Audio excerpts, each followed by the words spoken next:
Allir þættir samstæðvarinnar eru fáanlegir á öllum helstu hlaðvarpsveitum.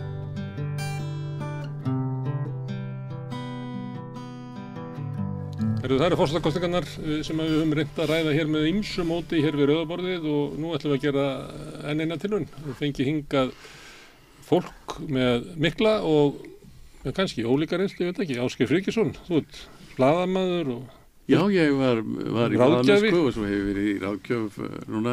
Leiðst út í PR-mennsku? Já, ég haft nær 20 ár. Já. Ólína Kjerúl Þorðardóttir, þú ert líka blaðamaður? Fyrirverandi blaðamaður, já. Einu sinni blaðamaður, alltaf blaðamaður. Leiðst út í pólitík? Leiðist út í pólitík. Og fræðamennsku? Og komin núna á fræðavettvang. Guðmundur Andri Thorsson, þú ert pistlahöfundur, það að vera blaðamaður? Já, má segja það og mér leiddist aðalega í pólitík. Leiddist út í hann og leiddist það.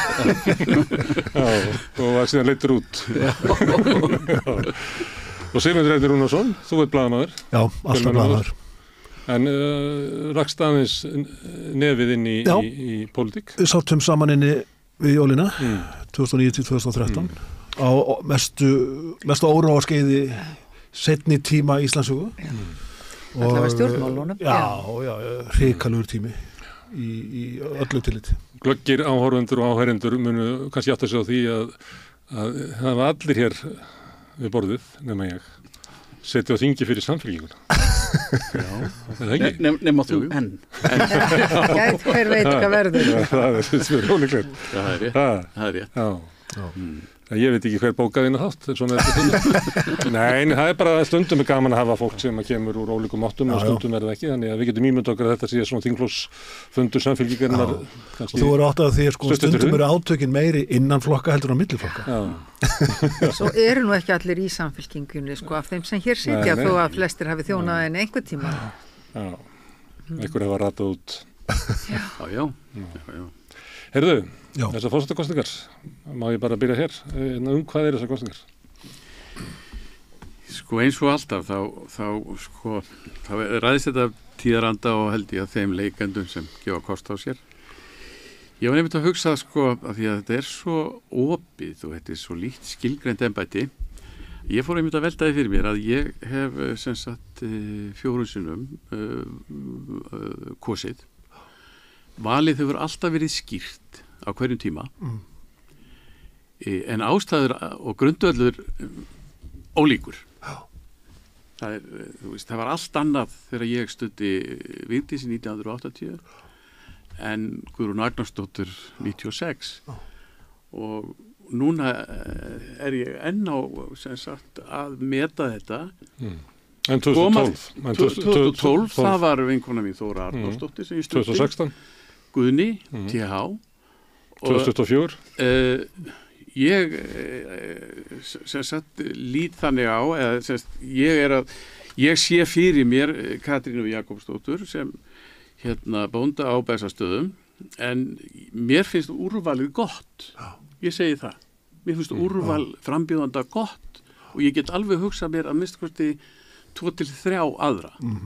Sitjandi þarna. Þú erum búin að jafna það á 3. degi eftir kjördag. Já, og er þið svo með af og mér líður vel með. Þetta er... En hvað er kosið?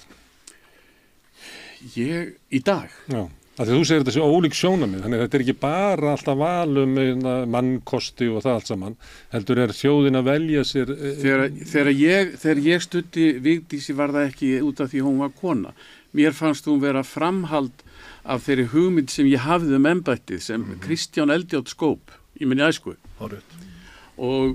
Og síðan verður mikil breyting á embættinu með Ólafi Ragnari Grímssyni og það hann virkjar þetta ákvæði að vísa til þjóðar að þá svona færist þetta nær kviku stjórnmálana sem þetta hefði ekki verið einhvern veginn allavega í minni vitund.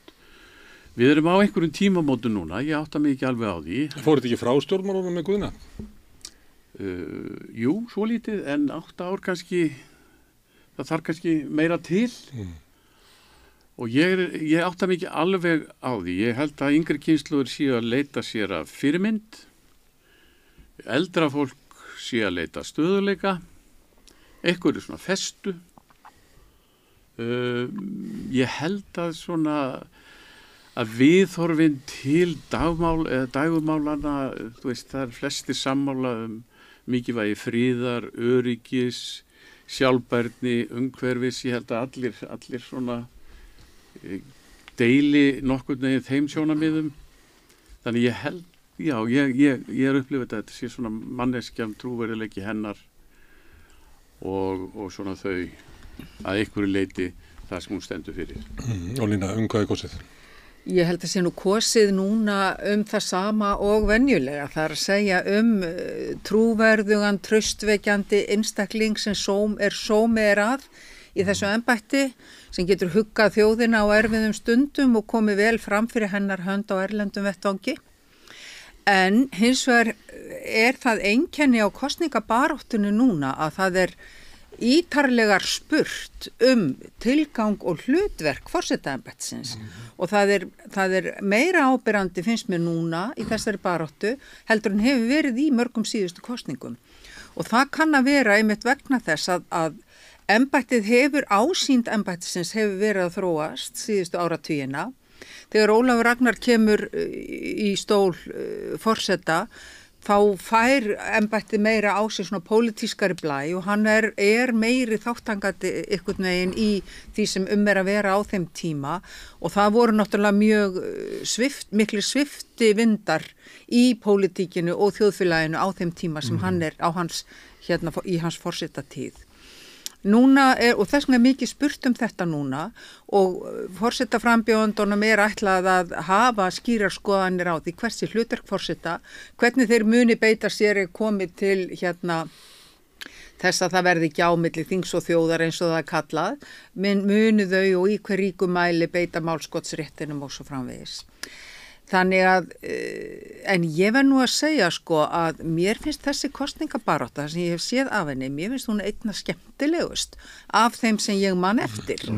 Og hún er svolítið spennandi og það eru karakterar þarna í framboði sem að mér finnast bara virkilega lífga upp á þessa baráttu þó að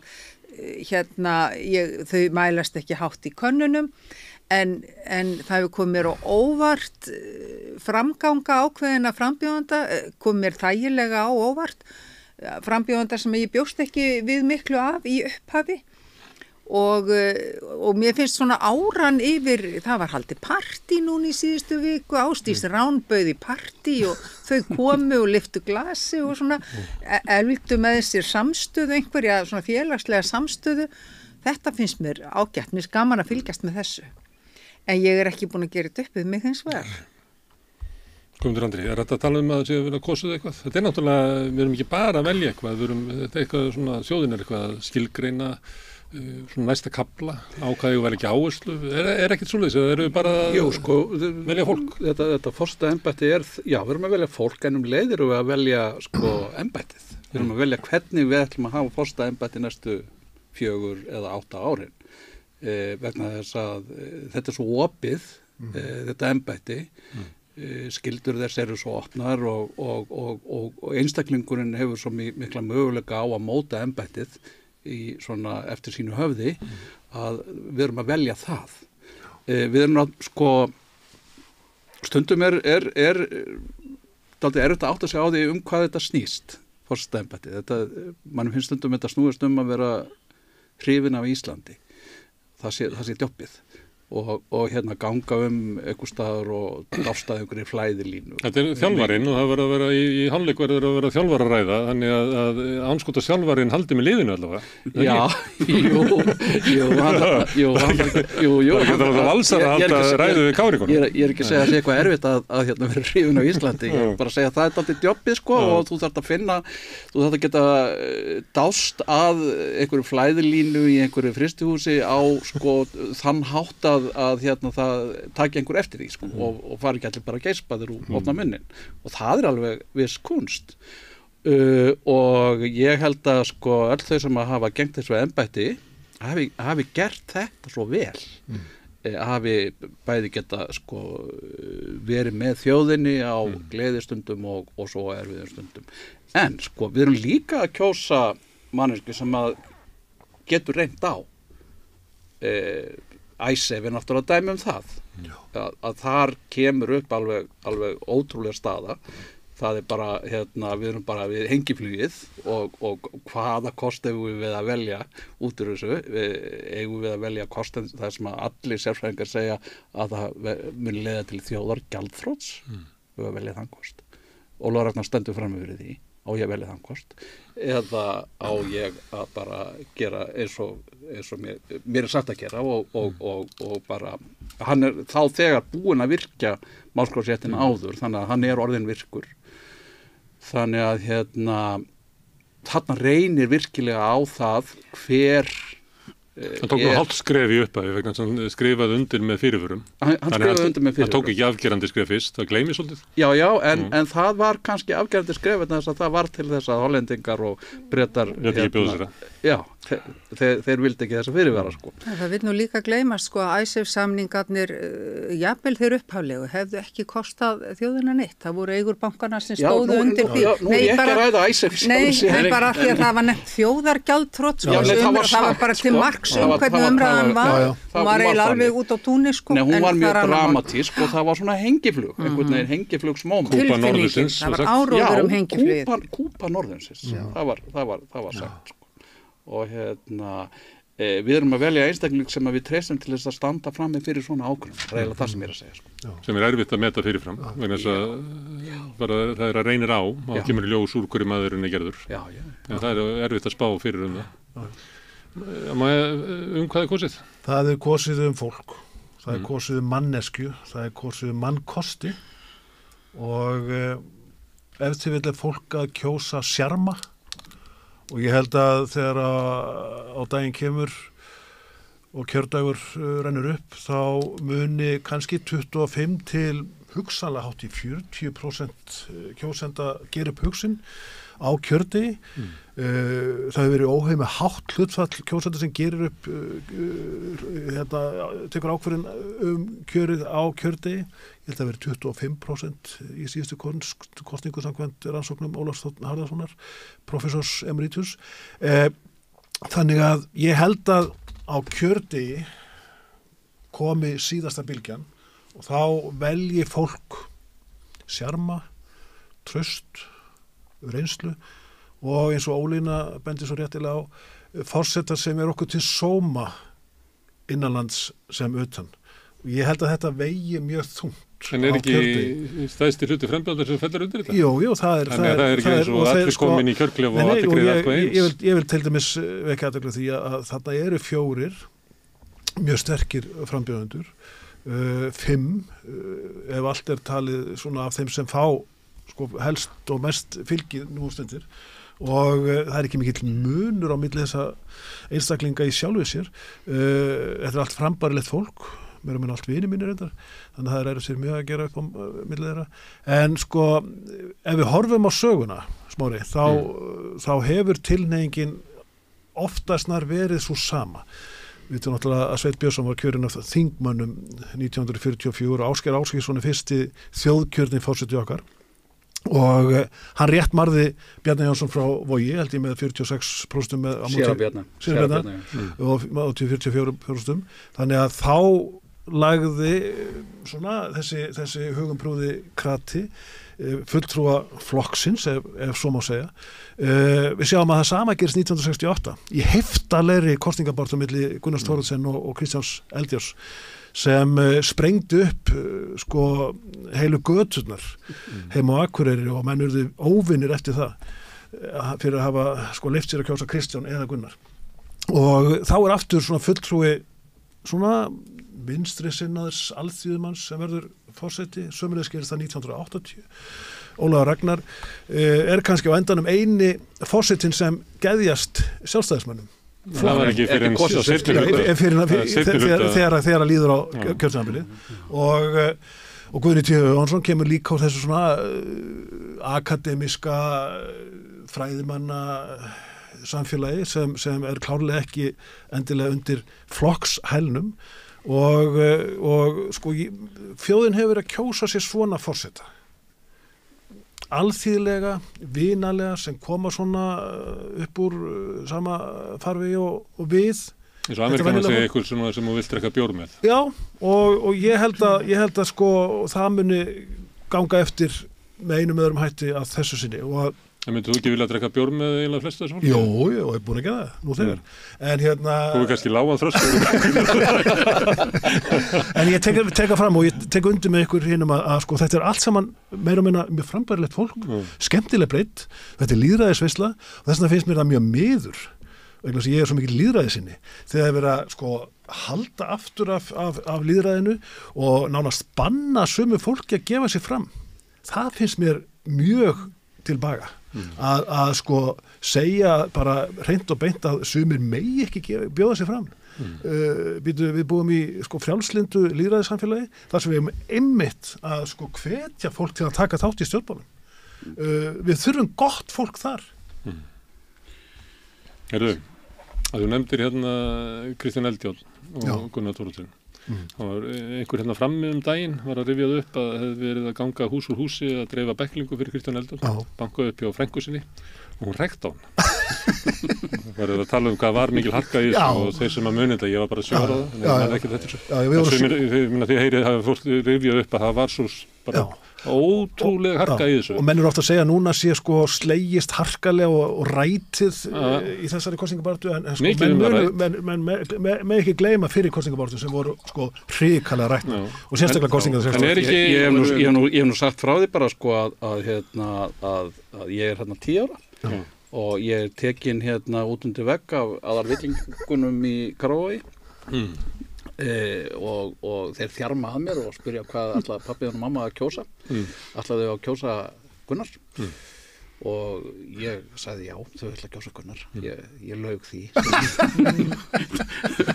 og slapp til að halda lífi og slapp Það er það svona harka, það er talað að sé mikil harka í þessu núna ganga miklar ásakanir á alla bóa sko, rætin kosningabarátta ég held að það sem er sko þeir sem andmann ykkur með þess að þeir hati viðkomandi það skiptir stemming þessu þegar við erum að skoða svona hvernig erum að skoða þessa kosningabaráttu og bera hana við þær heldri þá held ég mjög mikið að muna það að það hefur átt sér stað alveg gríðarleg bylting síðan frá því á þessum tíma hún felst í því hvernig við tölum saman í samfélaginu það eru samfélagsmiðlarnir þetta er mun djúpstæðari breyting en við gerum okkur grein fyrir ég hef nú stundu sagt að hér á landi þá listi niður á sama tíma 2 eldingum sem svona skella á svona með aldarmillibili það var annars vegar stærsta fjármálahrun veraldar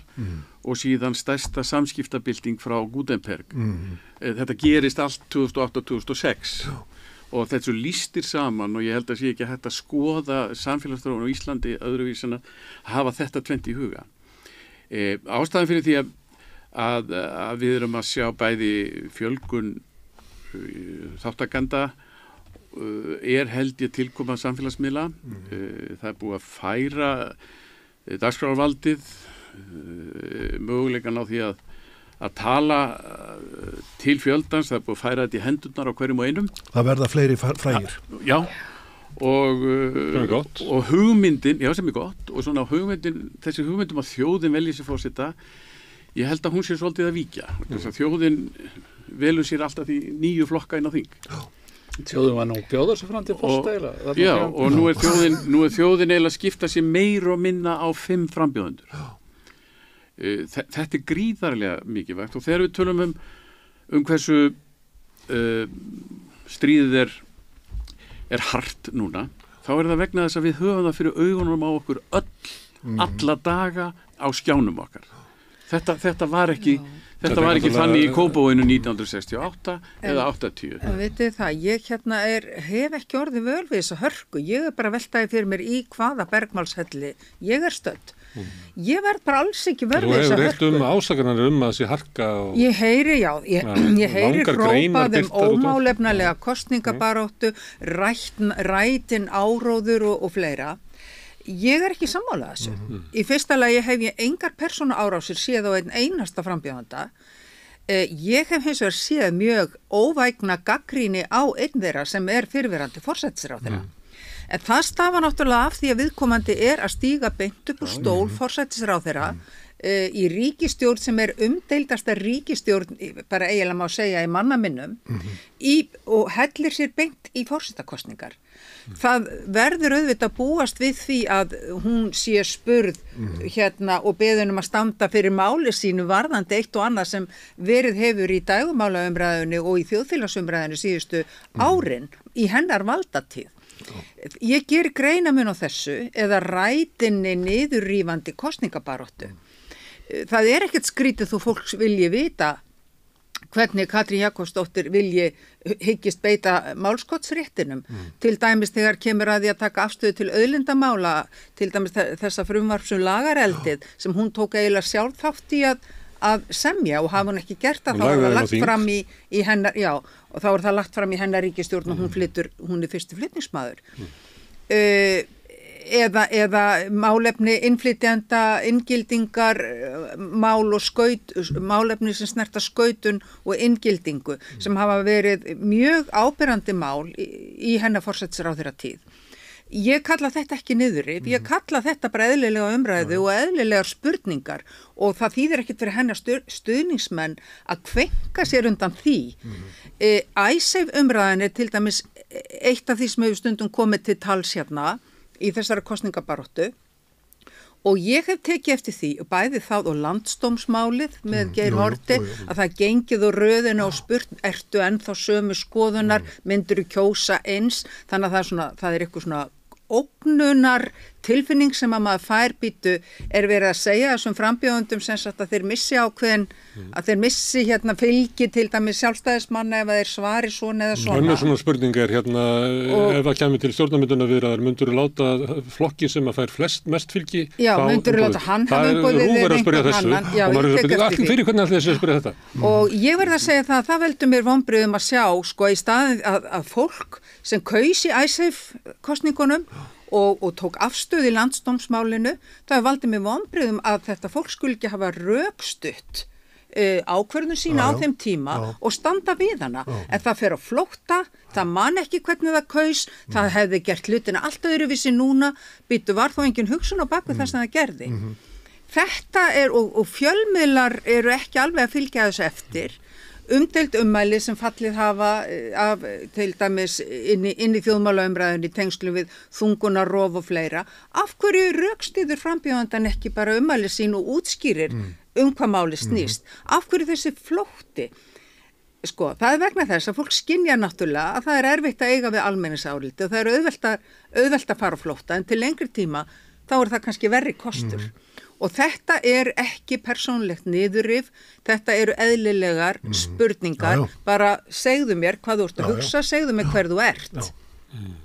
Það hann fullkomlega, eins og þú segir, það fullkomlega eðlilegt að manneskja sem að hefur gengt ráðherra embætti í mörg ár og verið í undanförnum ríkisstjórnum þurfi að svara fyrir verk þeirra ríkisstjórnar. Búin að vera ráðherra meira og minna bara frá hruni, það þannig. Já, þarna með smá hlé og það ekkert við það að athuga eftir því sem ég fæ séð. Ég sá reyndar einhvers staðar þar sem að Katrín Jakobsdóttir var spyrt við sem ég fannst vera dálítið svona umdeilanlegt þegar hún var spyrt við uppreist æru barnanýðinga í tíð annarra ríkisstjórnar og þá finnst mér kannski skörin farin að færast nokkuð upp í bekkinn en ég fæ ekki séð að þessi umræða og þessi kosningabarátta núna hafi verið eitthvað sérstaklega óvægin, bara alls ekki Það umræða það, svo sé það oft bara allir að barma sér yfir umræðinu? Já, það náttúrulega bara vígstaða alltaf, í pólitískri baráttu það vígstaða að vera ofsóttur Við viljum kjósa fórnarlambið. Þetta þróun sem hefur í gangi við sem sitjum eru mörg hver búin að vera lengi í blaðamennsku og það þrennt sem að gerast í fjölmiðlum á Íslandi. Það að fullkomlega eðlilegar, harðar, málefnalega spurningar og spurningar sem fyllt eftir þannig að við komum til svari á endanum. Það þykir vera orðin sko ekki bara aðgangsharka heldur frekja og rætni jafnvel. Erfiða spurningar eru farnir að líta út fyrir að vera rætni. Á sama tíma er það að gerast í samfélaginu að fjölmiðlum er ekki hleypt lengur að atburðum sem er að gerast í Íslandssögunni vegna þess að fjölmiðlar eru fyrir. Fjölmiðlar eru jafnvel hættulegir. Býtu fyrir það eitt að segja hvað er að gerast í Íslandssögunni. Þeir með ekki lengur skrifa Íslandssögunni í efnaðum og gerist. Vegna þeir eru hættulegir, þeir eru fyrir og þeir gætu valdið einhverju vandræðum. Og það er þriðja sem er að gerast á sama tíma og ég tek eftir þessari gríðalegu breytingu frá því ég byrjaði í blaðamennsku 1981 og í smári svipum tíma að núna er aðgangur að kerfinu, aðgangur að stjórnarráðinu, aðgangur að ráðunetum, hann er stíflaður. Það er meira minna allt gert til þess að hægja á því ferli. Á 9. áratugnum þá kom hingað norskur vinur minn, blaðamaður, var að skrifa yfirvofandi gjaldþrot Íslands, dagskráin riðlaðist aðeins og hann átti að tala við Steingrímur Hermansson daginn eftir. Ég sagði, ég skal athuga hvað því ekki að redda þessu. Hringdi í stjórnarráði. Ég segi nú ekki að Steingrímur hafi svarað sjálfur, en mér var að gefa strax samband við hann og hann segir, jú, komið bara eftir.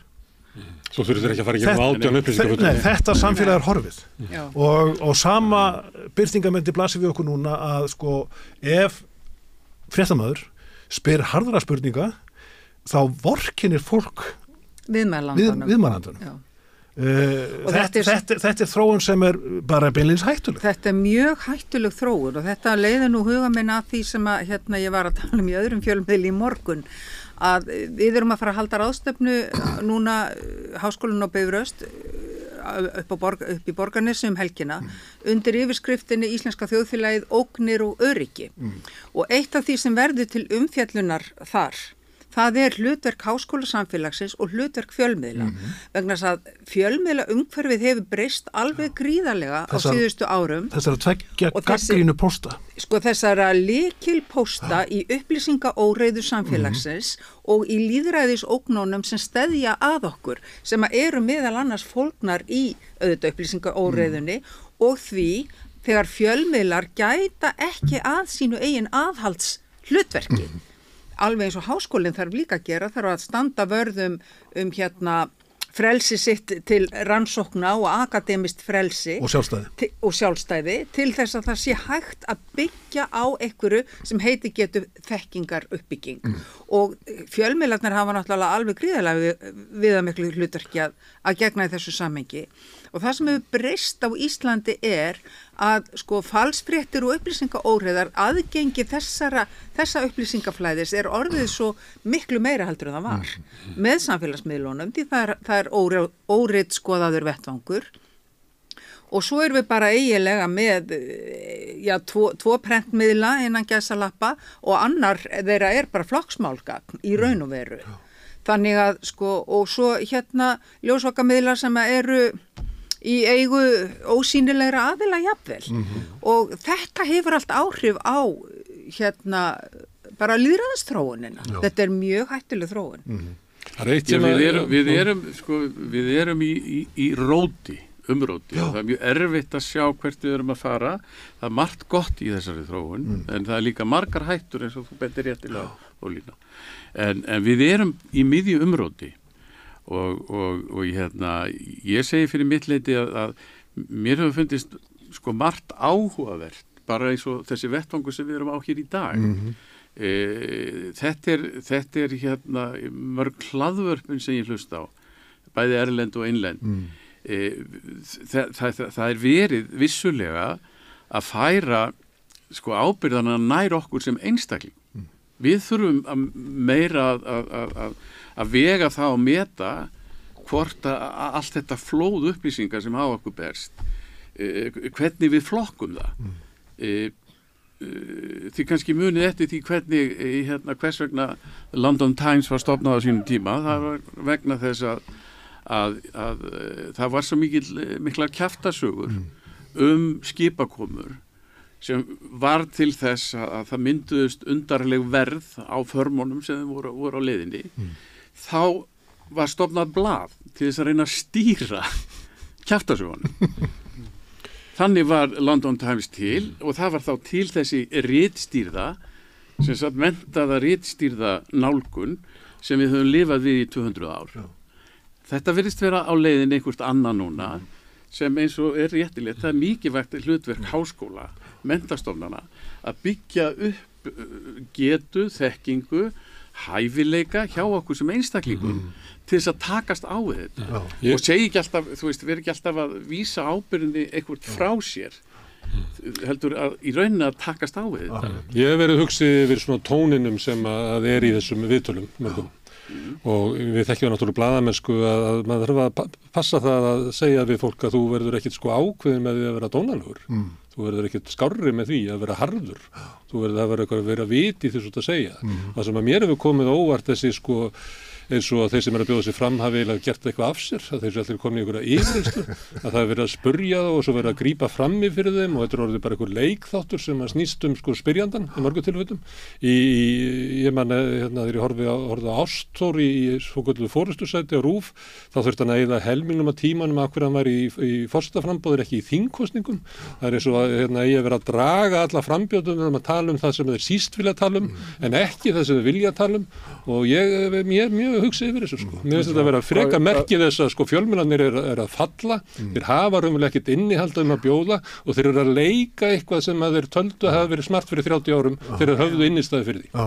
Að sína aðgangshörku frekar heldur en að spyrja gaggrínið og spyrja bara. Hver er tilgangurinn? Það er tilgangurinn að það komi fram hvert er þitt sjónamið til einstakra mála þannig að hlustandi geti skilið það. En ég sé ekki að það sé leikur lengur. Eins og þegar Halla Hrund var spurð og þannig að þú vilt virkja meira. Ég meina, forseti er ekki að fara að virka nokkuð skapaðan hlut. Það er annað í þessari kosningabaráttu. Og svo náðum ekki, það sagði bara þrjár setningar og gripið frammi fyrir henni og hún spurði næsta. Þannig ég sé ekki alveg hver er tilgangur með þessu. Það er annað sem blasir við þessari kosningabaráttu og hefur verið að gerast núna á síðustu misserum og árum er þetta ógeð á skoðunum annara. Ég ber fram einhverja skoðun, Ásgeir hefur aðra skoðun og Andri enn aðra og Ólína enn aðra, þá skal eina þessara skoðun vera rétt en hina rangar og þá ber að tala þær niður í það svað sem sko versta lyktina leggur af.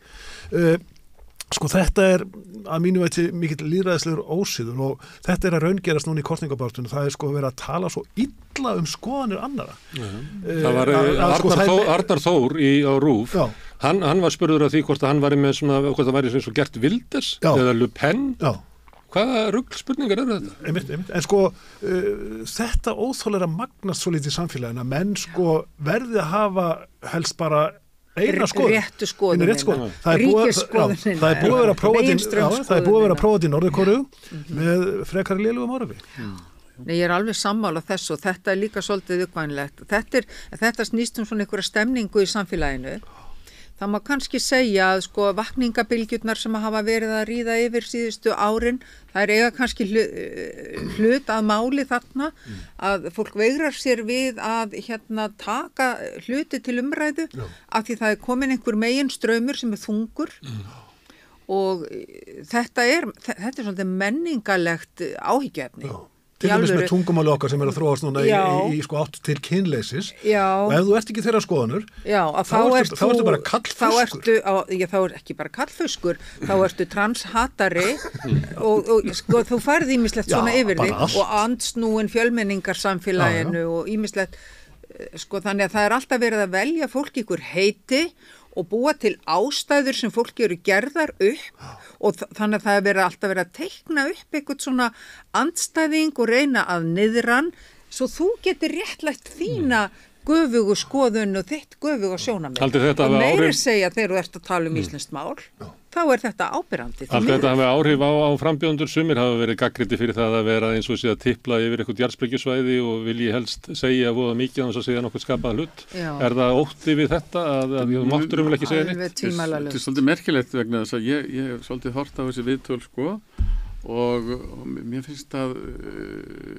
sumir frambjóðenda hafa náð í raun að vera bara mjög manneskjulegir og eðlilegir meðan aðrir kannski hafa verið meira í það sem við köllum svona bara í þessum stöðluðu svörum og það held ég að sé þá einhver ótti eða einhver menn hræddir við eitthvað En mér þótti til dæmis bæði Ástór og Ásdís Ráns og við séum nú að tala þá frambjóðendur sem eru ekki líklegt að verði kosnir.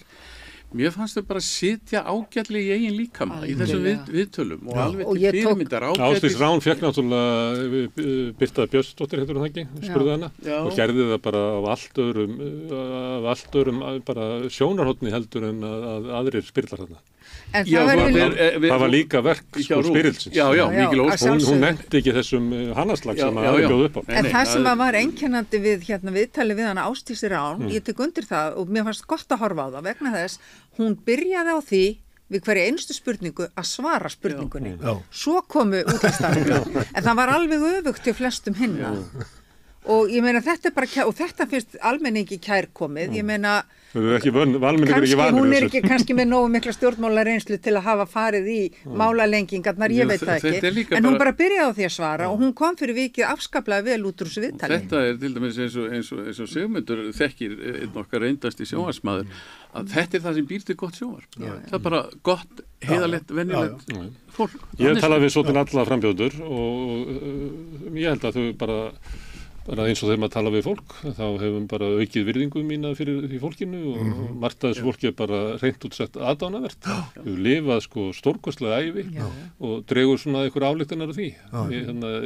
Þannig þess vegna nægi ekki alveg þessu að eins og allir sé einhvern veginn að ryðjast upp á dekk annars eiga þar heima sem er eiginlega stemningin sem er oft í þessum umræðháttum. Ég bara nægin ekki. En svo er eitt í kosningunum sem fólk verður að hafa í hug og ekki síst frambjóðendur.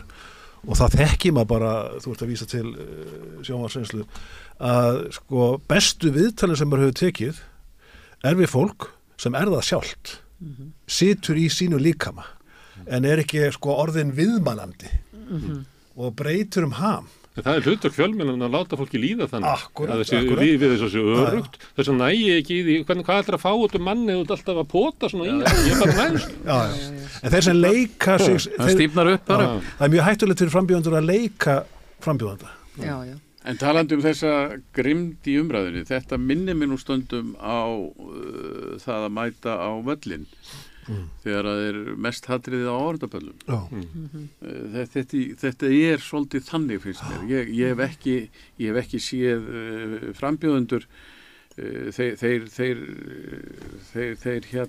það eru undantekningartilfelli er eitthvað að hnjóða í andstæðinga en þetta er svona svolítið eins og á grimmum það sem er svona Valur K er eitthvað og ekki talast við og vera að kasta einhverjum flöskum í milli eða eitthvað.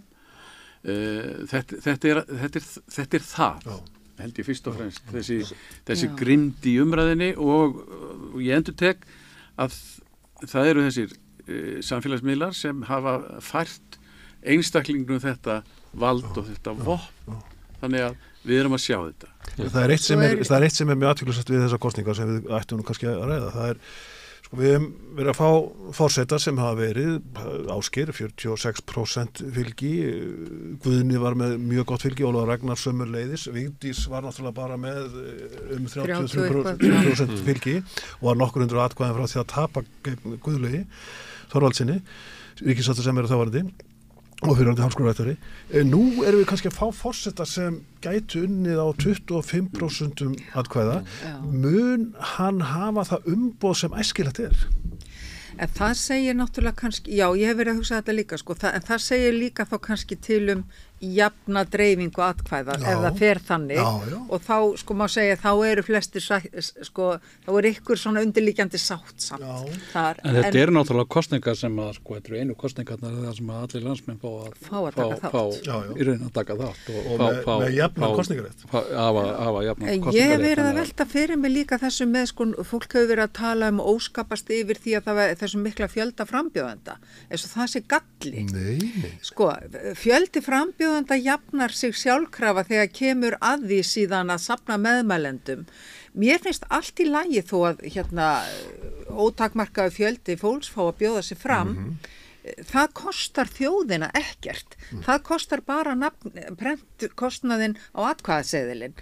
En hins vegar má velta því fyrir sér. Einmitt í ljósi þess að það forseti getur orðið forseti með svona litlu atkvæðavægi.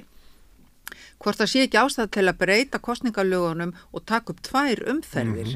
Þannig að þeir sem hafi náð 25% í fyrri umferð séu þá að keppa eða eitthvað þvíumlíkt. Þannig fengum við nýja biskupadagunum. Já, ég meina það finnst mér miklu nær. Þá nærðu einhverjum meiri hluta vilja. Heldur en að vera amast við því þá að 20 manns sé í frambúði. Ég man að mér fannst mjög erfitt að greiða atkvæði í stjórnlagaþings kosningunum vegna þess að það voru einhverjir 500 manns þarna og ég þekkti svona 10 og ég náttúrulega bara exaði við þá sem ég þekkti og treysti en það fannst mér orðið aðeins of stór lýðræðisveisla. Herðu, en það er varðandi þetta með aðra umferð og kannski það sem þú varst að segja áðan með völlin, að ég man eftir manni sem að grét ofan í bjórinn sinn og sagði ég held ég hati Val meira en ég held með KR. Og þannig tilfinningar er þú að lýsa. Og en við erum núna og að sömuleyti þessar kosningar merkilegar með það að Katrín Jakobsdóttir leiði núna hjá prósent með 22% í könnun maskínu bara fyrir innan við 10 dögum síðan að þá var fólk spurt hvernig viltu síst sem forseta á þeim sem framböðu, þá fekkum 42%. Þannig það er möguleiki á að Katrín verði kosið forseti á 22%. En það eru 42% sem vilja bara hana ekki sem forseta. En er þetta ekki vegna þess að sko það eru mjög eindregnar skoðanir hjá mjög mörgum sem að vilja alls ekki sjá Katrínu en þeir hafa ekki jafna eindregnar skoðun á því hvernig vilja sjá frekar. Nei, það er það sem fylgir henni. Og nú hefur Halla Tómasdóttir verið að alveg eins og hún gerði síðast í síðustu kosningum þá hefur hún verið svona hún er svona dark horse í þessu en hún er að taka náttúrulega mest af nöfnum sinni og Baldri en ég er að spyrja þetta ég man ekki eftir því þetta voru margir sem vildi ekki Óla Ragnar yrði forseti en ég meina hann kom inn í fyrstu könnun held ég með 63% þegar hann gaf og sveif þar og endaði held ég í 44 en Katrín kemur í fyrstu könnunu í 32 og er komin núna yfir í 22 og það er mælt hvernig viltu ekki hafa þessi forseta og hún er með tvöfalt meira fylgi þar og það er það stormurinn sem hún þarf að gangi í gegnum. Og fyrir svona 8 árum sko þá er Katrín með sko yfirburða fylgi yfir það fólk sem síðan hefur hún áunnið sér vantraust sem hún er að glíma við núna. Katrín fyrir 8 árum og Katrín í dag það er ekki hægt að líkja saman inneignirnar hjá þjóðinni. Katrín fyrir 2 árum var með meira traust en okkur annar stjórnmálamaður og hafði nokkuð sinni mælst nema þá hún sjálf. Það hefur gengið mjög hratt á þetta á seinna kjörtímabili í hennar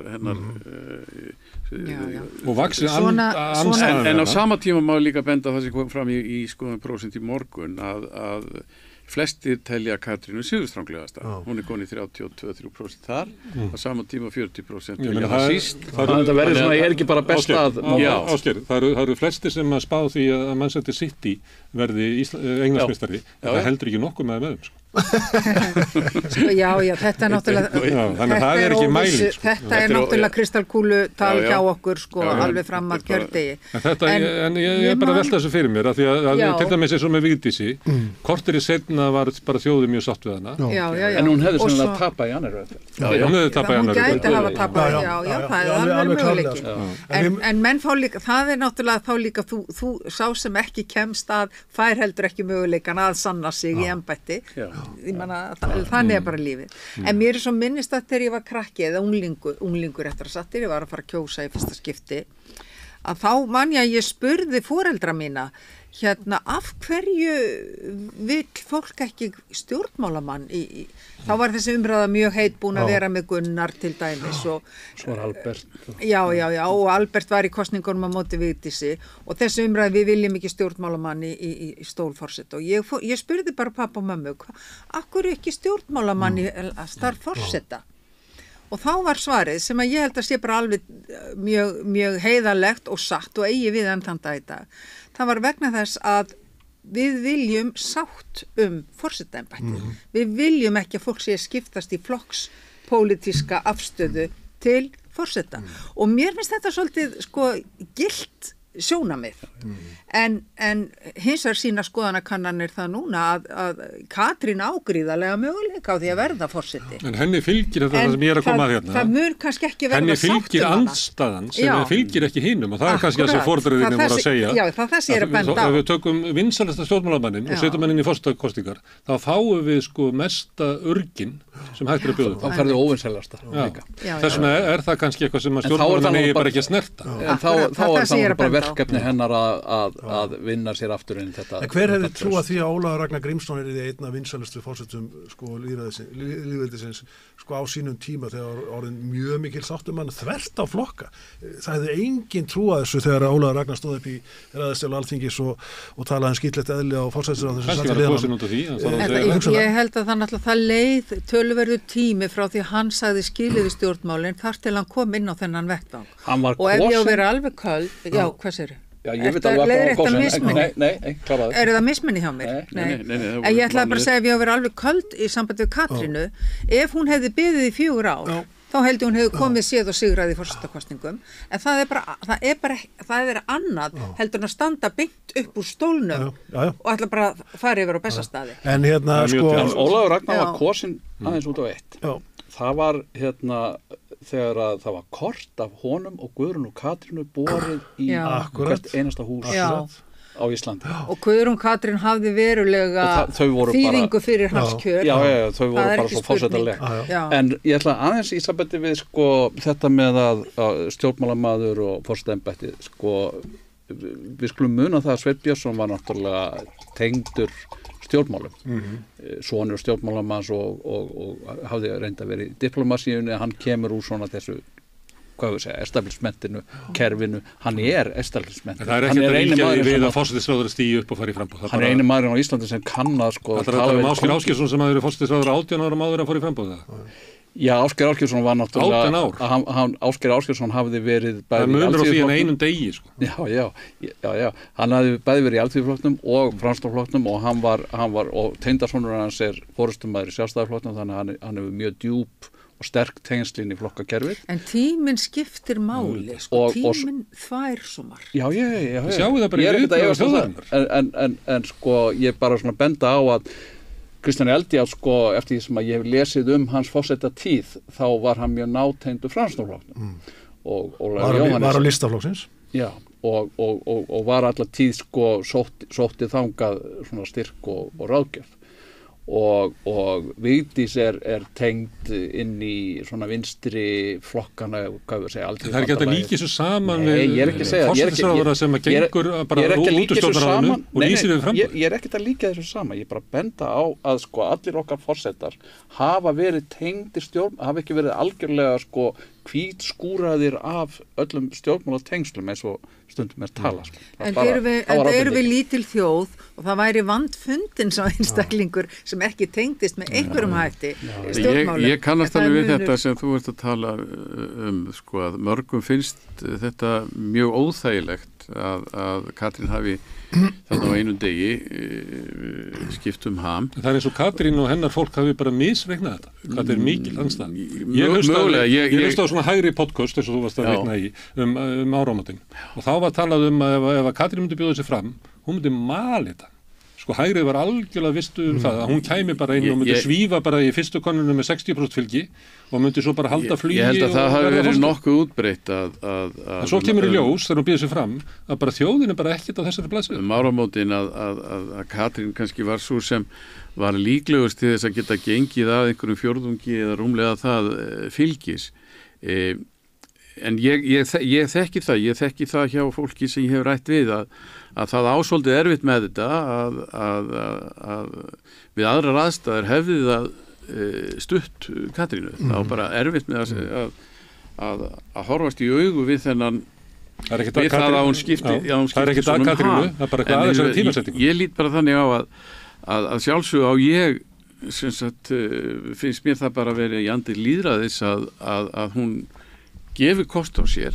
Þetta er þá bara einn af þessum mínusum sem hún dregur með sér að það sé svona stutt en mér finnst hún mega þetta, mér finnst hún eiga að gera þetta en það er engin vafi en þetta vinnur gegninni, það er alveg augljóst En uppskeran hún með 22% fylgi. Við búum í lýðræðisríki sem Já, betur fyrir það að já. hafa allir skoðanafrelsa Já, mega allir já, gefa já, kost á já, sér. já, já. En svo má líka fólki finnast það sem þið finnst Nákvæmlega. það. og svo eru og bara þessi mjög öflugir nálægð. mótframbjöðendur líka, sko, við skulum Já, ekki glema já, því já, sem já. að hún er að kljást Þetta við. er mjög sterkir En það hafa bara verið í hennar ríkisstjórnartíð hafa bara verið að koma upp mjög þung mál sem að fólk hefur tekið bara virkilega nærri sér og ég segi fyrir mig, sko, ég bæði í sambandi við þungunarrofið, í sambandi við innflytjendamálin, bara svo ég nefni 2 mál sem ég hef bara tekið tilfinningalega inn á mig, ég bara gæti ekki undir þessum kringustæðum samþykkt það að það sé svo bara hægt að standa upp úr forsætisráðherrastóli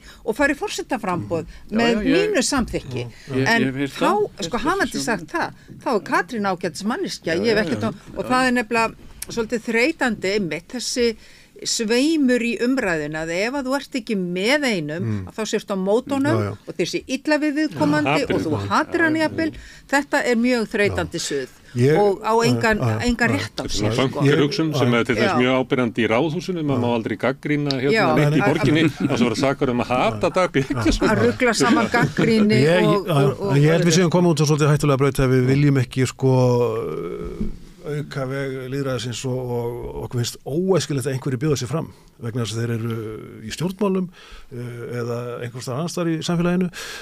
Mér finnst að allir eigi að vera kjörgengir í þessu blessaða lýðræði samfélaginu. Ég er eiginlega að spyrja hvort það sé ekki eitt af því merkilegasta sem hefur gerst hérna Já. að fólki kringum Katrínu og margir út í samfélaginu reiknu með því að hún gæti þetta. Já. En er það komið í ljós að hún eiginlega getur þetta ekki, sko, því hún er með eiginlega 2-falt meira andstöðu fylgi Já. heldur en fylgi sem hún er. Já, spyrjum að leikslum, ég veit ekki hvernig það fer en hérna eflaust hefur Ólafur Ragnar haft álíka mikið fylgi gegn sér á sínum tíma af mörgum sem politist hötuð hann á árinu 1996. Ekki samt mælingum, hann kemur inn með sko, þetta er 63%. Hann var en náttúrulega- ekki þegar hann fór í svo Nei, framboði. en hann var náttúrulega gríðarlega umdeldur á sinni tíð. Já. En sko, svo erum við að tala um að sko, við viljum ópolítískan forseta. Ég hef ekki ennþá fundið þá mannesku sem hefur enga skoðun á landsmálunum og er eftir atvikum ópolítísk og mér finnst þetta dálítið hættulegt tal manna að við viljum ópolítískan, skoðunarlausan forseta. Nei, er fólk ekki að meina sem er ekki tengdu flokkapólitík? Já, býtu. Af því við höfum ekki trú á Alþingi. Vegna þess að eins og Ásgeir benti réttilega á hér fyrir í þættinum, þá er þetta óðbóðslega opið embætti. Þú getur lagaða algjörlega þínu smekk. Við sjáum til dæmis sko gríðalega mun á því hvernig Guðni T.H. Jónasson, ártæki Ólafs Ragnars Grímssonar haga sér í embætti með við forvera sinn og svo framins, við getum tekið sko sagt sem svo að Vigdís Finnbogadóttir hafi verið svona rökrétt framhald af Kristjáni Eldjárn í sjálfu sér, en við erum með embætti sem menn geta farið með svo að segja allar áttir og í krafti væntanlega skoðana sinna. Þannig að við skulum ekki endilega vera að tala um að sko, fólk sé ópolitíst, fólk hefur auðvitað skoðan, þó það nú væri. Að sjálfsögðu, það er auðvitað ekkit æskilegt að fá einhvern veifiskata í forsetaembættið sem getur ekki staðið og þess vegna var ég meðal annars að tala um þetta áðan með hvernig þau hafa svarað fyrir fyrri gjörðir og fyrri ákvarðanir að þau skuli ekki geta staðið á skoðun sinni. Ég finnst það ekki meðmæli að vera ekki sannfærður eitthvað sem þú hefur gert eða rökstyðja betur af hverju þú hefur skipt skoðun. Og ég meina, og auðvitað kærum við okkur ekki mjög, sko ópólitískur hefur bara enga þýðingu þessu sambandi, en það munur á því að vera hversu mjög þú ert tengdur kviku stjórnmálana og svifti vindum frá einum tíma til annars. Og núna erum við að sjá bara meiri nálægð, meiri samtvinnun að því leyti heldur við höfum séð áður. Og líklega er það ekki að ljósta við munum fá forseta sem að mun fá minnsta fylgi sem forseta við fengir. Það er ólíklegt og eins og ég segi, ég er að lesa þetta bara í ljósi þess hvernig að samtalið í samfélaginu hefur breyst með tilkomin nýratækni að sundrung eykst. Ég hef stundum notað þetta sem dæmi sko, hvernig samfélagið okkar er. Ég var einnig að fara inn í hús hérna í Borgartúni og ég geng inn í lyftu og þetta var klukkan 9 morgun og það eru þarna 5-6 með mér. Ég býð góðan daginn. Það enginn sem svara mér. Ég allir með eitthvað og hver í sínum heimi, en samt voru við í liftunu upp og niður í þessum kjötheimum okkar. Og þessi sundrung í samfélaginu, þetta er hneigð mjög sterk og ég er ekkert endilega viss um það að við séum að fara að fá í framtíðinni 30, 40, 50% forseta. Ekki frekar en það við breytum reglunum. Við getum breytt reglunum og ekki frekar en það ég held að við séum að fara að sjá aftur flokk sem fer mikið upp fyrir 25%. Ég held að það sé bara ekki stjórnmálaflokk, ég held að það sé ekki. En síðan þegar við komum að þessu með þú veist, í eina röndina tölum við ópolítíska forseta og þá er það ekki nógu gott, en síðan í hina röndina viljum við fá einhvern sem saminar sko, sem er svona svolítið sitt hvor hliðin á saman pening og en þegar ég horfi tilbaka og þá hefur mér oft fundist að forsetin endurspegla ótrúlega vel sín tíma. Kristján með 8. áratuginn, Vigdís kemur inn á tímum vaxandi meðvitundar sjálfsög jafnrétti og umhverfismál. Forsetinn Ólafur Ragnar Grímsson í 12 ár var forseti alþjóðavæðingarinnar. Gjörsamlega. Enda dómineraði þú hugmyndafræði heiminn með Blair og Clinton áður og Schröder í Þýskalandi og hvað hétu. Síðan verða bara þessi umpólun, ekki bara hér heldur allstar í heiminum, við stærsta fjármálarhrun veraldar 2008. Þá verður algjör umpólun og okkar forseti umpólast. Breytir hlutverkinu gjörsamlega. Enda hafa hann vit og þekking og reynslu til þess að gera það. Við erum í einhvers konar... En ekki að segja að tíminn endurspeglast í forsetanum frekar heldur en að Jú, ég er það. Hann hefur kannski engin áhrif. Nei. Kannski hefur þetta... Og svo er svona tímabil Guðna er svona svolítið tímabundi svona... Hvað er að gera næst? Svona. Við þurfum heiðvirðan, sko, Guðni er kosin vegna þess að þjóðin hugsa reyngnum, við þurfum heiðvirðan, heiðarlegan, faglegan forseta. Við þurfum stjórnmálafræðing. Hann er að vísu sakfræðingur, en svona fungeraði sem stjórnmálaskýrandi og hann eiginlega stjórnmálaskýrði sig inn í forseta. Já, hann kom mjög bratt inn. Á tímum þar sem þjóðin var búin að missa trú á stjórnmálunum. Já, nákvæmlega. Og svo árið seinna er mynduð ríkisstjórn að lægja öldurnar í pólitík og breiða út faðminn, taka allt litrófið inn og leiðtogi þess. Ásgeir, ég hef heyrt þetta. Ég hef bara heyrt sko stjórnmálafólki sjálft segja þetta. Ég man ekki eftir kröfugöngunum eitthvað, við viljum ekki kjósa meira. Nei, það getur ég bara man ekki eftir. En hins vegar upplifði sko stjórnmálinu þetta. Nú verðum við að laga til annars missum við völdin, þannig að við skulum bara skella saman þessar ríkisstjórn. 3 ríkisstjórnir sem hefur farið illa á örfáum árum. Ég heyrði ekki þessa kröfu frá almenningi.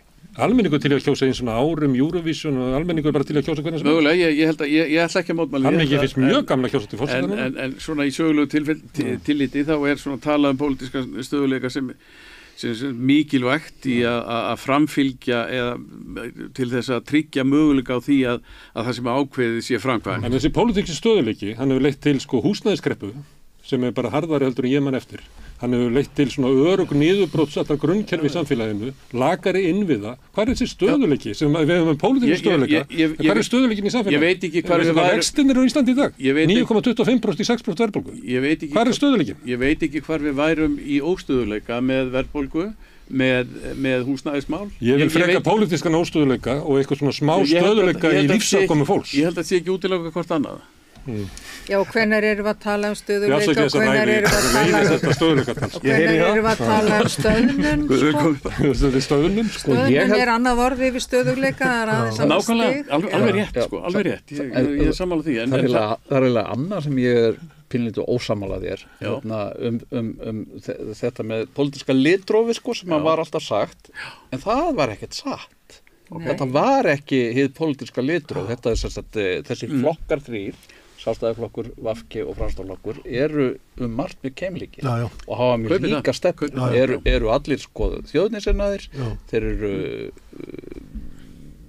þeir vilja draga taum sko atvinnulífsins á landsbyggðinni hinna hefðbundnu gömnu atvinnugreina og bara framsóknarflokkur og sækir styrk sinn í það og þeir eru ekki Evrópusinnaðir, þeir eru ekki alþjóðasinnaðir og þannig má áfram telja og þess vegna hefur þeim lent mjög vel saman og sko þjóðin bara lét sér þetta vel lenda, hún kaus aftur þessa sömu ríkisstjórn þjóðin segist vilja ganga í Evrópusambandið í einhverjum könnunum en hún vill það í rauninni ekki nema hún vill kannski ganga í Evrópusambandi með því að ganga ekki í Evrópusambandi. Kosningar 21 voru reynda mjög óvennilega. En sko, ég koma inn að því að ég tók fram að þið varu allir fyrirvændi þingmenn Samfylkinguna, þannig að það eru mörg á því hvað má tala illa afki hérna. Og eitthvað finnst gaman að því. Ég tek bara orð Ögmundar Jónassonar vina míns mér í munn og segja ef til vill eru afki ekki lengur vinstri eða græn. En flokkurinn hefur augljóslega ekki staðið sig gagnvart kjósendum en sko ég tek undir með Ásgeiri að því leyti að sko ég held við séum að horfa á þessar forsetakosningar sem svona ákveðin aldarspegil að sko fólki þótti alveg óhugsandi að það eru 8 flokkar á Alþingi. Mér finnst það bara fínt. Þetta speglar bara svona ýmsar skoðanir, mismunandi skoðanir þjóðarinnar og gleymið því ekki að sko að Sjálfstæðarflokkurinn hafði hérna lengi vel örugt 30% fylgi pluss upp í 40%, 60% í Reykjavík 1990 þegar Davíð Oddsson var borgarstjóri. Þannig að sko viljum við hafa stóra flokka, hugsanlega spilta í reykfylltum bakverkum, innverðar og innviður. Ég held að við séum bara farið betra á því í lýðræðissamfélagi að hafa marga smærri flokka sem ráða ekki á miklu, ráða ekki á lengi og þess vegna held ég að sko að kannski sko aldarhátturinn sá að við kannski allt í lagi að kjósa forseta með 25% fylgi. Það er bara alveg í samræmi við það. Það er bara einn maður. Það er annað en að hafa 8 flokka á þingi. Það er í samræmi við það sem er að gerast í pólitíkinni. Þennan forseta, það er bara 20%. Það þurfa að koma í ljós, hvernig þjóðin tekur á því. Já, það er alveg rétt, sko. Í þingræðið það þú nærð x mörgum fulltrúuminn á þing og allir fá eitthvað fyrir sinn snúð. En þegar þú kýst forseta þá færðu þennan eina kannski sem að 70% vildu ekki. Og það er náttúrulega erfið staða fyrir forseta. Nei, ég bara að segja að það sé tákgræn byltingamynd þeirra breytingar sem er að gerast. Já. En VG skiptir það málið fyrir Katrínu að forsetinn á að vera sameiningatákn, hún er formaður í flokki og skilur við hann í 4% fylgi. Hún getur ekki saminað sína eigin flokksmenn, það er engi flokkur séð á eftir öðrum eins herskara sem er flúið flokkin. Ég held að sé bara sko þetta ekki það var verið rætt í kosningunum. Já, við megum ekki gleyma því að öllum flokkum sem starfa með Sjálfstæðarflokknum er refsað. En þessi flótt út úr VG, ég man ekki eftir öðru eins sko. Já, en það er náttúrulega svona fer fyrir vinstri flokkum sem að trúlofast Sjálfstæðisflokknum í ríkisstjórnarsamstarfi. Sagan sýnir það og því lengur sem að þeir eru í því kæfandi faðmlagi því verð farnast þeim. Herðu, við erum búin að tala svolítið mikið um Katrínu, sömuleita því ég heyrði að það eru margir hérna svag fyrir henni og ég er bara óþekkur. Má bjóða okkur upp á Höllur hund? Hvernig er hennar innkoma inn í þetta? Myndi mjög mikið á Vigdísi þegar hún kom fyrst fram. Hún kemur þarna fram í vinsælum sjónvarpsþætti, hún er í kóngabláum kjól, hún er með harmonikku í kjöltunni og reyndar, og svo voru það gángamenn í Skaftafellssýslu held ég sem höfðu skorað á hana. Þegar Vigdís fór fram sko þá var hún búin að vera að hugsa lengi og svolítið mikið í bláum lit og svo komu sjómenn togaráhöfn á Vestfjarðamiðum sem skoraði á hana og það réði úrslitum. Þannig að þetta sögulega myndi þetta mig mjög á Vigdísi og ég var lengi vel eiginlega bara vissum að þarna væri, þessi frambjóðandi myndi bara svífa beint inn á Bessastaði. En svo hefur það nú reynst aðeins Hún er ekki haft úthaldið sko, finnst mér. Já, hún er náttúrulega, kosningabaráttan er auðvitað ekki búin, en hún tók að það bakslag í kappræðunum, sá ég. Já. Spurningin er hvernig tekst henni að vinna það upp aftur. Hún lendi náttúrulega í því að á bara 10 dögum var hún orðin leiðandi í kosningabaráttunni sem er svolítið kona sem aldrei hefur komið nálægt neinu af þessu tagi sko. Hún lendir í því til dæmis sko þegar hún var lendi í þessari boðun hérna í yfirheyslu Morgunblaðsins að sko og kemur inn á þetta sem við varst að tala um þarna áðan, þessi svona stíl. Nú segist þú hafa alveg upp í blokk. Já. En þú ert þarna bara til 12 ára aldurs. Já. og sem sagt, þetta láti hljóma eins og þetta sé eitthvað, hún hafi einhvern veginn verið að vill á sér heimildir eða eitthvað þýðilegt, og þannig að það var augljóslega komið fram við hana mikilli ósangirni. Ég hef ekkert nema vils bara mjög vel á hana sem frambjóðanda, og ég held að hún er því mjög góður kostur á Bessastöðum. Það er eitt sem ég tók eftir þetta, sem að hún kannski var svo fyrsta, sem að mér var svona pínuskrítið og allir aðrir frambjóðendur tóku svo þátt í. Það er að þurfa að sverja sauðkindinni einhverja trúnaðar eða. Alla lambamyndirna. Já, það er mjög skrítið. En hún er tvímælalaust mjög frambærilegur frambjóðandi, það er ekki spurning. Þetta Kemur vel fyrir glæsilegur frambjóðandi, en það sem ég hins vegar sá í upphafi þegar að kannanir með 30% fylgi, manneskju sem enginn þekkir, einföld ásýnd, að þá var mér hugsað til forsetakosningarnar í Bandaríkjunum, þar sem enginn kemst að nema hann sé með 30-40 ára þykkan skráp. Já. Orðin áttræður.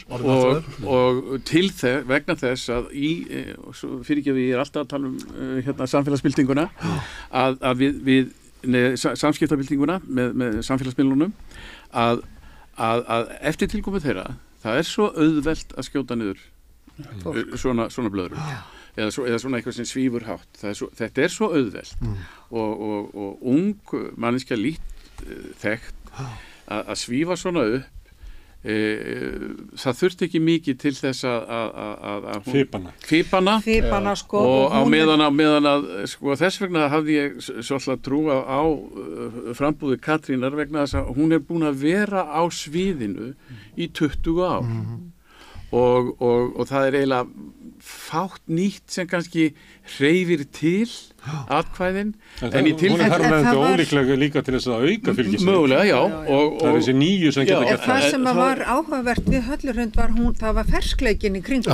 Það er það sem er áhugavert. Og svo annað, það sem að vakti athygli mína á henni var þegar hún færði í tal þá staðreind hvað almenningur er illa varinn gagvart orkuskorti, verðlagningu orkuverðlag. Þannig að hún kemur fram sem talsmaður almennings, almannahagsmuna, og sko það er verið að koma fram við hana svolítið eins og hún sé sko óþroskuð og allt of ung og viti lítið og hafa ekkert sannað sig, menn hún hefur kennt við Harvard, hún hefur sannað sig í vilja til þess að taka tillit til almannahagsmuna, hún aðhyllist sjálfbæra, hún er á miðjum aldri sko. Já, hún er nefnilega á miðjum aldri, aðhyllist sjálfbæra auðlindanýtingu, kemur mjög vel fyrir. Þannig að sko, en hún lendir í þessum þaulskipulögðu vélum stjórnmálaaflana og spurningin er hvernig sko tekst þeim að rífa af henni flugfjæðurinnar eða ekki. Nú kemur það í ljós bara á næstu dögum. Ég held, hvort þetta séu vélar eða, ég meina, ég ætla ekki að deila um það, ég held hins vegar að það sé í rauninni í svona kostningu. Hefur ekki trú á skrýmsladeild Sjálfstæðisflokksins? Jú, hún er til sko, en ég veit ekki hversu áhrifamikil hún er, en ég held að sé bara sko burtsér frá hvernig hagsmunir eru, ég held að sé bara svolítið erfitt í forsetakosningu nú og í framtíð með að við erum með þessa samskiptatækni fyrir einhvern lítt kunnan að stíga fram og lifa það af. Þú þarft að vera árið svo bætinn, þú þarft að bara vera hún heyrnarlega svona heilviki. Það er svolítið það sem sko, ég held að þetta neyjist í þá átt. Og sem sagt, kannski því verið en þess vegna sko svona, já, ég hafði alltaf ákveðnar svona efasemdir með hana vegna svo hún var, ég hafði séð hana kannski í einhverjum viðtalsbrotum þrisvar, samt hef ég þann starfað hluta til að fylgjast með, þannig ég get rétt ímynda mér hvernig svona almenningur hvaða hugmyndir hann hafði um það, en samt sko reis þetta upp í 30 og þá var það einhver svona jákvæð góð ímynd tilfinning sem hún skapaði en að Það er eitt í þessu, þið kannski kannast við það, eitthvað sem í miklum vandræðum, kannski eitthvað sem að reka fyrirtæki eða eitthvað og það bara vandræði, gengur illa. Sá maður eða kona, hann verður oft svolítið vongóður. Maður kannski að spjalla við ykkur og þá er það nýji starfsmaðurinn sem hann svo ánægður með að þegar maður í vandræðum þá verður maður svo oft vongóður og fyllist trausti við ykkur breytingi sig að koma. Kannski íslenska þjóðin bara í þessu ástandi. Kannski íslenska þjóðin bara upplifis einhvern veginn í vandræðum og kemur ykkur bara out of the blue og þá erum við bara til að veðja á hann. Þetta er líka þekkt í fótboltanum, það er nýji leikmaður. Það er líka og Eurovision. Herðu, Halla, eða viltum að bjóður upp á Baldur Þórhallsson? Sko, ég vil bara undir það... Ekki til að kjósa, heldur bara til að... Nei, ég vil taka bara undir það að sko, Höllu Hrund fylgdi mikill ferskleiki og ég held að hún hafi verið kosin fyrirfram út af þeim ferskleika sem henni fylgdi gáfum og geðprýði en sko, svo kannski eftir því sem leið á fórum við kannski að reyna að máta hana í embættið og þá kannski fórum menn að hugsa sinn gang, ég veit það ekki. Baldur er náttúrulega einstaklega fær maður og það verður mikill sómi að því að fá hann á Bessastaði, Baldur og Felix og hann hefur ekkert fipast. Hann hefur ekki fipast. Hann hefur eftirvill fipast í því þegar hann sagðist ekki mun eftir því hvað hann misti minni svona í 5 sekundur. Tók bætur á þetta. Já, það var ekki heppilegt en hérna, ég er bara mjög stoltur af því hvernig ég greiddi atkvæði í ESA á sínu tíma. Veistu, ég man ekki hvernig ég greiddi atkvæði. Já, en ertu ekki Ég var að reyna að rifja þetta. Það var nú hægt að rifja það upp á vef Alþingis bara. En mér finnst Baldur hafa rekið sko mjög fáaða, góða kosningabaráttu, farið víða eins og reyndar flestir og verið mjög málefnalegur. Hann vísuð þurft alltaf fyrstu 5 eða 10 mínútur að svara fyrir sko kynneigð sína sem mér finnst alltaf skrítið að gerist árið 2024. Það er kannski verið eðlilega að gera 1974 en ekki 2024 en það verið mikill sómaðanum, hann er kunnáttumaður, hann er fræðimaður, hann er vel giftur. Í kosningabarnum þá hefur hann bara gengið eiginlega bara, hann hefur bara gert allt sem meira minna rétt. Nema fylgið er ekki alveg að hann er þetta. En ég segi þessu Sigmundur, ég finnst að Baldur mjög frambærilegur, alveg virkilega, hann varð á þarna þegar hann misti minnið en bursið frá því, þá sko það eru fáir með svona undirstöðu betri þekkingu á bara íslensku samfélagi og stjórnskipaninni og stjórnmálafræðinni allri. Svona rökrétt fram að Já, það má eiginlega segja það. Þannig að vissulega væri það líka skemmtilegt að fá Ekki kannski bara háskólasamfélagi að sjá þetta. Ég er ekki frá því, veistu, ég er ekki frá því. En það væri líka bara út af mannréttinda ástæðum og stöðu samkynhneigðir og annað væri mjög gaman að sjá hann í á stól forseta og mér fannst flott svarið hjá honum þegar hann sagði ég er ekki hommi í framboði, ég er forseta frambjóðandi. Íslendingar þurfum líka bara svolítið að skipta spóluna í hausnum á okkur þegar kemur að þessum málum. Þannig að, já. Já, það vekur athygli mína sko hversu mikið stuðning hann nýtur meðal ungs fólks. Og það segir svolítið sína sögu. Ég held að standi fyrir eitthvað sem ungt fólk samsama sig við og ég tek undir með ykkur ég vissi sjálf sér ekki hvers konar kosningabaráttu hann myndi heyja en þetta hefur verið í rauninni afskaplega velhefnað og áferðarfallegt og ég til dæmis ræðanans þegar hann kynnti framboðið þótti mér afspyrnu góð þegar hann kallaði fólk til að ganga til liðs við þá sem vildu vinna að fjölbreyttari samfélagi að Ísland hefði rödd meðal þjóða og svo framvegis. Þetta var einhver afskaplega vel gert. Og hann er með sjálfstraust og yfirleitt bara í stuði í kosningabaráttunni. Kannski vegna þess að einhver leiti held ég að sko, hann horfi á sko, framboðið sem tilgang. Hann sé ekki jafn háður, ég held að hann fá ekki jafn mikið áfall í þegar hann sér skoðanakanninnar og margir aðrir sem líti alltaf á þessi stóra dóm og mæta svo kannski óörugg til leiks. Hann stendur fyrir sko hann hefur verið svona konsekvent í gegnum alls saman sko og hann stendur fyrir mjög sterk og markviss gildi, hann stendur fyrir frjálslyndi, hann stendur fyrir fjölbreytileika og hann stendur fyrir fjölskyldugildi. Hann leggur gríðarlega áherslu á fjölskyldugildi og þetta held ég að hafi skilað hann. Þetta alltaf svo stórkostið fjölskylda að hún kemst ekki út úr götunni, sko. Þeir eru búin að leggja undir sér 3 hús.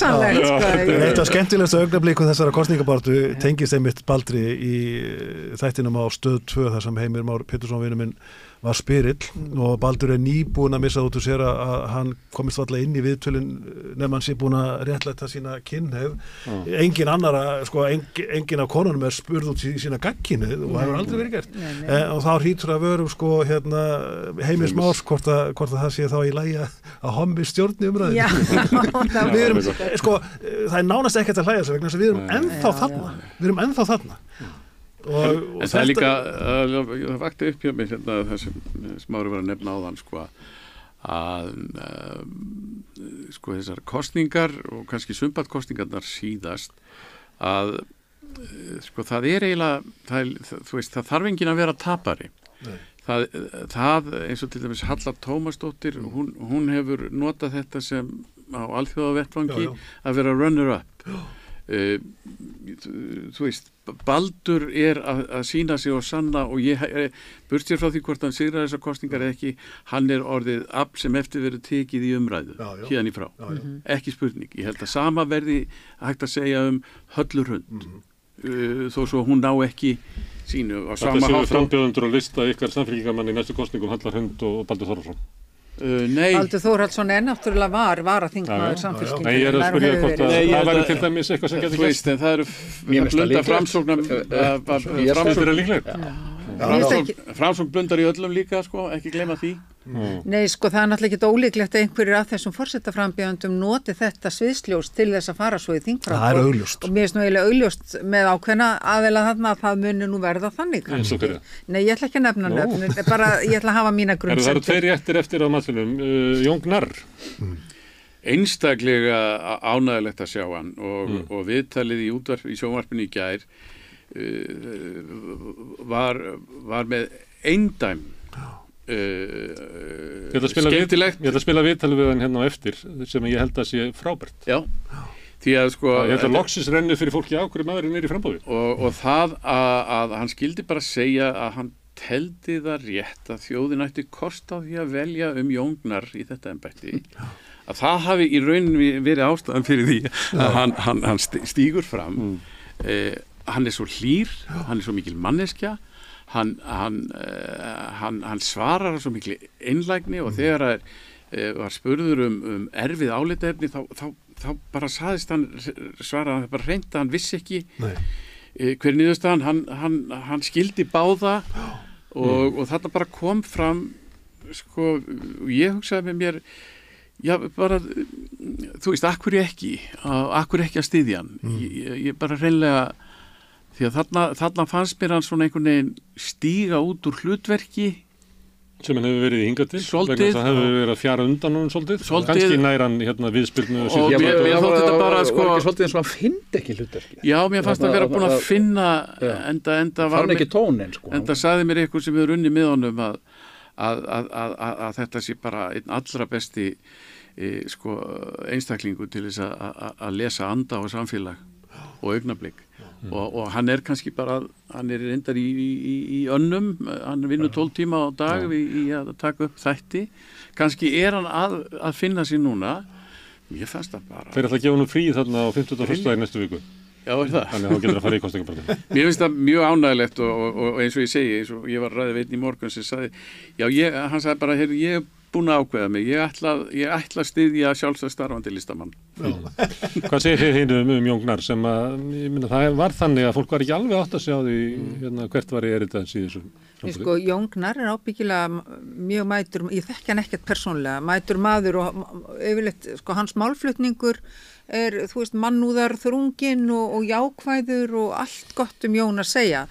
En ef ég máta hann við hlutverkið, þá kannski fyrir mína parta, þá mér finnst hann ekki mátast mjög vel fyrir þetta hlutverk. En það ætlar hann ekki að leika hlutverk inn. En það er eins og með Katrínu, sko, að þetta er alveg ljómandi fólk. Katrín er nú frænka mín líka, en ég er ekki alveg kannski að sjá þau í þessu hlutverki eins og staðan er. Ég geti reynt að vefja það inn í einhvert málskrúðum, einhverjar forsendur, en stundum verðum að líka bara aðeins að tala við svona sinn eigin smekk einhvern veginn. Þetta er bara hraðborð og þú lappa fram hjá þessu rétti. Já, þessi réttur er ekki að laða mig. Viljum við tala Jón Gnarr eða má bjóða okkur The Comeback Kid Höllu Tómasson? Já, ég ætlaði bara langar bara að segja Jón Gnarr að mér finnst frábært að hafa hann með í þessari kosningabaráttu. Mér finnst það frábært ef að hann er svona að finna sig, vegna sem mér fannst hann ekki alveg gera það svona fyrst. Ég hef ekki séð þetta viðtal sem var við hann í gær og ætla að sjá það og hlusta á hann hjá þér. Mér finnst hann alltaf hafa eitthvað merkilegt og gott fram að færa. Mér finnst hann er einn frjóasti maður sem við eigum, hann segir alltaf eitthvað óvænt og skemmtilegt, þannig að bara að gera, hafa hann með. Ég held að Jón Gnarr gerir þessa kosningabaráttu mjög skemmtilega. Hann er mikill og góður listamaður og mikil manneskja og ég þekki hann vel og hefur mikill í brunns að bera. Hann er auðvitað búin að vera í mörgum hlutverkum og fólk kannski skilur ekki alveg í hvað hlutverkan er hverju sinni vegna þess að það koma svo mörg hlutverk upp í hugan. Það er náttúrulega sá bakki sem margir listamenn hafa á bakkinu. En mér finnst hann óvenju málefnilegur í þessari kosningabaráttu og hafa einmitt fundið fjöl sína. Og það er mjög hollt og gott fyrir hann. Ég held að hann muni, ef hann vinnur ekki, komast frá þessari keppni sem sterkari þingmaður fyrir samfélaginu. Já, sterkari þingmaður. Já, hugsanlega þingmaður og ég get séð nokkra þingmenn þarna sem komast ekki að þá á bestu stöðu. Samfélagingafólk sem eru bjóðað sig fram. Já. Að hluta til. Katrín og Krattanir. Já. En það var það rætt á þessum hægri hlaðvörpum mjög mikið að þar hefðu menn engan frambjóðanda. Nei, já, Ernar Þór Jónsson. Ég er allir með Arnar Þór og svo má nú spyrjum hana Höllu Tómasdóttur auðvitað. En hún hefur verið að standa sig, ég skil alveg hennar sókn upplistan því að hún hefur verið að standa sig, kom mjög vel fyrir í og það afsannaði það sem var búið að vera að segja að kappræðurnar í sjónvarpinu hefði ekkert að segja að vera enginn að horfa á sjónvarp lengur en það var akkurat þessar kappræður sem að í raun og veru það bara endur speglaðist í skoðanakönnun dagsins næsta dags hvernig þau höfðu staðið sig í kappræðunum og Halla kom vel og hún hefur komið mjög málefnalega og vel fyrir í sinni kosningabaráttu. Það voru náttúrulega 28% eða ekki sem að kaus hana síðast. Já, Andri Snær, hann sagði manni eftir síðustu kosningar að ef að það hefði verið kosið viku síðar þá hefði hún unnið. Já. En hún er mjög frambærilegur frambjóðandi. Hún er svona frambjóðandi hins frjálsa alþjóðlega atvinnulífs. Það hefur ekki mörg atkvæði. Já, ég veit það ekki, vel máli farin. Alcoa og við skulum ekki vera að nefna. Já, fólk er að hafa áhyggjur einmitt af einhverjum svona tengslumennar svona við auðhringi og annað. Það er kannski bæði styrkurinnar og veikleiki. En það breytir því ekki að hún hefur komið mjög vel fyrir í baráttunni og hún hefur sín á forsetaembættið og svarar vel og svarar. Já, náttúrulega hennar vandi er náttúrulega að fólk tengir hana við útrásina með réttu eða raun. Það voru 28% síðast sem fóru yfir þann Hjalla. Og svo er það líka en þú ert svona það myndi duga núna. Þetta með að vera alltaf koma alltaf neðan úr djúpinu svona því að kallaði Comeback Kid. Er þetta ekki svolítið svona jákvætt að ná alltaf að fara eiginlega gegn Er ekki Ástþór Comeback Kid? Nei, hann er ekkert Comeback Kid, hann er bara og ég tók líka eftir því að eins og við höfum margoft nefnt hér að þá hafa viðtöl Stefáns Einars Stefánssonar í Spursmálum Morgunblaðsins verið svolítið að skilgreina svona viðkvæma punkta sem er síðan verið að tala og aðri fjölmiðlar fjalla hún kom þarna til síðast og eftir hún tók komst á skrið og fór yfir þessi 10%, þá var hún eins og Guðmundur nefndi að hann boðuð í viðtal hjá honum. Hún kom mjög vel frá því. Þar var aðal áherslupunktur Stefáns Einars var að stillinu upp við hliðin á Brandsson sem er konungur skattasniðgöngu í heiminum, verð það og er forystumaður í þessar hreyfingu sem hún er framkvæmdastjóri fyrir. Og það er svona ítrekka verið og Stefán Einars talaði svolítið mikið vegprestinn sem vísar veginn en fyrir ekki þangað sjálfur. En mér fannst hún standa vel í lappirnar í sínu svörum og það var eiginlega ekkert í því sem ég sá að gæti svona stoppað af þetta skriðanar. Og ég held hún muni halda áfram. Það er ekki ennþá búið að finna farangurinn í hennar fórum? Hún er mjög, mér finnst sko þó að þetta séu orð og hugmyndir sem maður heyrir oft og finnst oft verið í búningi einhverja klísja, þá finnst mér hún glæða þetta innihaldi. Já. Ég segi það. Ég er sammála. Og svo þetta með, sko, það er verið að tala um alþjóðlegt atvinnulíf. Það er bara menn líta á það frá mismunandi sjónarhornum. Sumir sjá bara fyrir sér alþjóðaauðrhingi, margt ungt fólk sér fyrir sér atvinnutækifæri, spennandi líf og vinnu í útlöndum, leið til að koma spurt frá klakkanum, leið til þess að öðlast áhugavert líf og hún getur líka staðið fyrir það. Og þannig, þú veist, þetta er bara fer svolítið eftir í hvaðan fólk kemur. Talar eitthvað við ykkur sko pólitíkina, þingið og flokkana? Er ekki allir að tala um þetta? Nei, sko, pólitíkin er bara núna í... Er þing? Það er...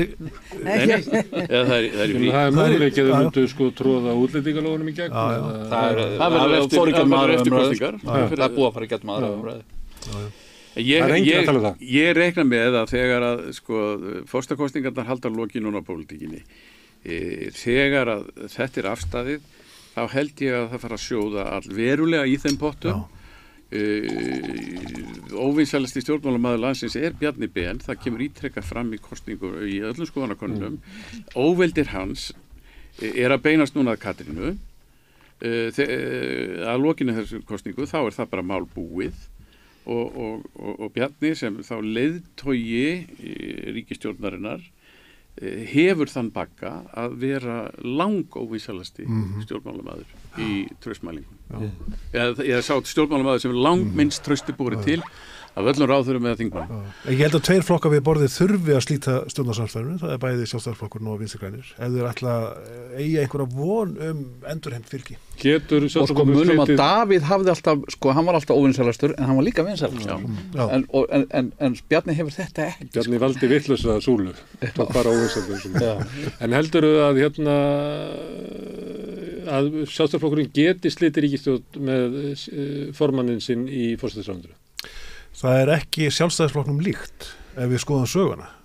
Já, sko, Bjarni hefur aldrei klárað ríkisstjórn. Nei, og Bjarni er eini forsætisráðherrann í sögu þjóðarinnar sem ekki getað flutt áramótavarp. Og hugsanlega ekki komið aftur í kosningar í haust með þann farangur, eða? Nei, þá yrði flokkurinn held ég í öllum aðalatriðum að skipta foringi. Það held ég sé alveg ljóst. En hann er ekki í neinum hann er ekki ástandi til þess. Hann er bara ekki ástand til þess að velja sér nýja slíkar eru hjáninga við innan hans. Ég held að það verði ekki þessar aðstöður skapast við eitthvað tiltekið mál. Það er bara þannig. Þú veist, þetta við sjáum ekki fyrir. Við sjáum ekki fyrir. Þetta gerist yfir eina nótt meðan að Bjarni var síðast forsætisráðherra. Herðu, en ég ætla að enda þá bara með því að aðtóka þið sjáuð mikið hérna fyrir. Hver verður forseti? Það er bara eitt, enga vífilengi, þú ert ekki frambúð. Katrín Jakobsdóttir. Annarkvort Katrín Jakobsdóttir eða Halla Hrund Logadóttir. Katrín. Sjáum til hvað þið hafið rétt fyrir. En þú? Hvað segir þú? Ég veit það bara ekki. Heyrðu, ekki svona. Mári, þetta er nú... Þú verður bara að segja eitthvað. Ég veit það ekki. Ég held að vera ekki Katrín. Ég held að komið því gegnum það. Nei. Ég held að sá sem að verður sko með mest fylgi, og það verður ekki Katrín, svona á þriðjudaginn næstu viku, hann verður fórst. Hallarhund eða Baldur Nei, eða Halla Tómasar. eða Halla Tómasar. Já, þau þrjú eru þegar maður nefnilega, skoða það verður fróðlegt kannanir, að þá er fylgjast annars með vegar þeim. staða Já. og svo er það þetta, í hvaða átt sko línan er að fara. Línan liggur, já. Og sá sem er með línuna uppi við og er samt komin upp í sko 16,2 þegar sá hæðstir í 22, þá held ég að sko líkurnar á því að Halla ná að fara hana yfir eru bara tölverðar. Þetta er svolítið eins og svona 1500 metra hlaup. Já. Er það ekki? Sko, þú getur verið inn í hópnum og svo getur alltaf tekið á ráð, en það er bara tímasetningin. Þú En maður er alltaf- ætti að hafa fremsta mann sem sagt nægilega nálættir til þess að Ég held að staðan sé núna svo að Katrín er sennilega með Jú. traustasta fylgið af því fylgið sem er komið á hana.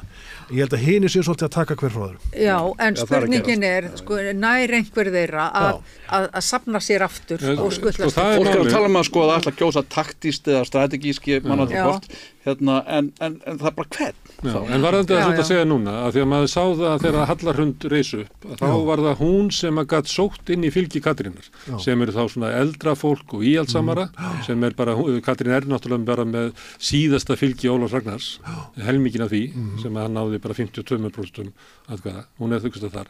Hallarhund náði inn í það sem að Baldur, Jón og fleiri höfðu ekki náð. Þegar að Hallarhund síðan missi fylgið þá ferði það ekki til Katríns. Nei. Það er það í sko Höllu Tómas. Já. Það fettir Höllu Tómas frekar Já, sem, ég segi sem það. er Já, já. miklu líkari kannski Ólaður Ragnari í sömu. Þannig það er eins og Katrín get ekki auki fylgið sitt að þegar í eitt skipti ákveður ykkur að fara frá henni yfir á Höllu Hrund og svo segjum ég treysti ekki Höllu Hrund, þá fer það ekki aftur heim. Þetta fer það Ég að samt að leita. hitta fólk sem er að snúast á sveif með Katrínu. Er það, já. Herðu, kæra þakka ekki, gaman að fá okkur þetta. Já. Ásgeir, Gaman að koma. Ólína, Guðmundur, Andri og Sigmundur. Kæra þakka. En ég fæ að sitja hérna áfram og reyna að skilja þetta samfélag sem við erum í. Næsti kafli er hér eftir augnablik. 60% eflingarfólks á erfitt með að ná endum saman. Hvernig er hægt að réttlæta það? Efling stéttarfélag. Barátta fyrir betra lífi. Með því að ganga í leigjendasamtökin styður þú baráttu leigjenda. Leigjendasamtökin eru fyrir öll þau sem vilja vinna að réttlæti og öryggi á húsnæðismarkaði. Leigjendasamtökin.is